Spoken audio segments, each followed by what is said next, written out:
Gumugulong na ang investigasyon ng Department of Labor and Employment sa 100 BPO companies na inirereklamo dahil sa puwersahan umanong pagpapapasok sa kanilang mga empleyado noong kasagsagan ng superbagyong Uwan. Yan po ang unang balita ni Von Aquino. Naglabas ng placard sa harap ng tanggapan ng Department of Labor and Employment sa Maynila ang mga miyembro ng BPO Industry Employees Network of BIEN Philippines matapos nilang maghain ng reklamo laban sa ilang BPO companies na puwersahan anilang nagpapasok sa kanilang mga empleyado sa kabila ng pananalasa at epekto ng Super Typhoon Uwan noong weekend.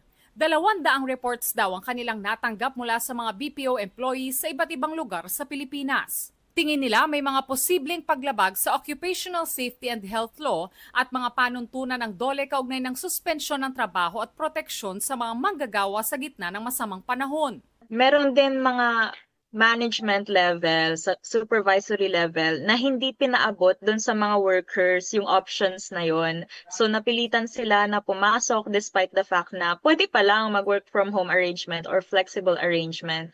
Ang DOLE, sinimula na raw ang kanilang investigasyon sa 100 BPO companies na inireklamo ng BIEN Philippines.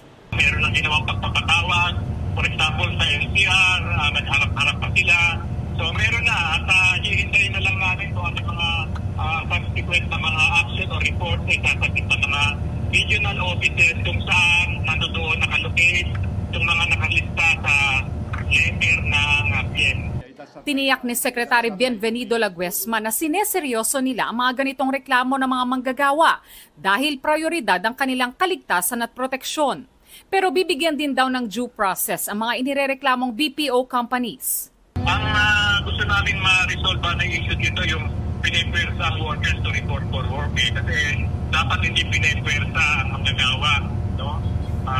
Hindi dapat na malagay sa panganib ang kanilang buhay, ang kanilang kaligtasan, at siyempre, alam mo naman tayo mga Pilipino, pag mayroong mga kalamidad, gusto natin nababantayan o kapiling natin ang ating pamilya.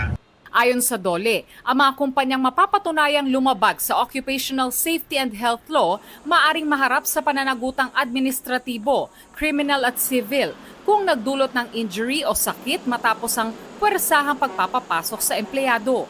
Sa isa namang pahayag, tiniyak ng IT and Business Process Association of the Philippines o IBPAP na ang kanilang mga miyembrong kumpanya ay tumatalima sa DOLE regulations, circulars at labor advisories sa panahon ng kalamidad at iba pang extraordinary events. Binigyan din nila na ang kapakanan ng mga empleyado ay nananatiling nasa puso ng kanilang industriya.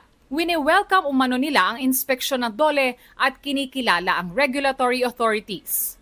Itong unang balita, Von Aquino para sa GMA Integrated News. Gusto mo bang mauna sa mga balita? Mag-subscribe na sa GMA Integrated News sa YouTube at tumutok sa unang balita.